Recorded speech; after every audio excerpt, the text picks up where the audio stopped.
Even പാർട്ടിക്ക് പോയപ്പോൾ നമ്മൾ സ്റ്റേ ചെയ്ത ഹോട്ടലിൽ രാവിലെ കോംപ്ലിമെൻ്ററി ബ്രേക്ക്ഫാസ്റ്റ് ഉണ്ടായിരുന്നു. അതിൻ്റെ ഓപ്ഷൻസ് എല്ലാം കാണിച്ചു തരാവേ. കുറേ ഓപ്ഷൻസ് ഉണ്ടായിരുന്നു, എല്ലാത്തിൻ്റെ ഒന്നും പേരൊന്നും എനിക്കറിയത്തില്ലേ. അപ്പോൾ കണ്ടത് ഫിഷ് ഓപ്ഷൻസ് ആയിരുന്നു. ഇതിപ്പോൾ സാലഡിൻ്റെ ഓപ്ഷൻസ് ആണ്. ജാപ്പനീസ് ബ്രേക്ക്ഫാസ്റ്റ് ഓപ്ഷൻസ് മാത്രമല്ലായിരുന്നു, വേറെ ഓപ്ഷൻസ് ഉണ്ടായിരുന്നു. ബ്രെഡ് അങ്ങനത്തെ സാധനങ്ങളൊക്കെയാണ് ഈ ഇരിക്കുന്നത്. ജാം, ബട്ടർ എല്ലാം കൂടെ ഉണ്ടായിരുന്നു.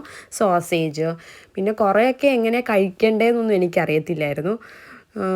അതാണ് ഒരു മെയിൻ പ്രശ്നം. ഇതൊക്കെ എഗ്ഗൊക്കെ ആയിരുന്നു.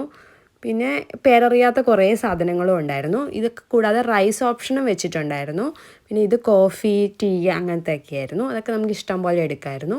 പിന്നെ ഇത് മിൽക്കാണ്, ഓറഞ്ച് ജ്യൂസ്, പിന്നെ കുറച്ച് ഫ്രൂട്ട്സ് ഒക്കെ ഉണ്ട്. ഇത് പൈനാപ്പിളാണ്. ഇത് തൈര്, പിന്നെ കോൺഫ്ലേക്സ്, ഓട്സ് അങ്ങനത്തെ സാധനമൊക്കെ ഉണ്ടായിരുന്നു. ജാം ഉണ്ടായിരുന്നു. ബ്രെഡും ജാമൊക്കെ കഴിക്കാം. അങ്ങനെ കുറച്ച് നമുക്ക് കാണാൻ ഭംഗിയുള്ള സാധനങ്ങളും കഴിക്കാൻ പറ്റുന്നതെന്ന് ഉറപ്പുള്ള സാധനങ്ങളൊക്കെയാണ് ഞങ്ങൾ എടുത്തത്.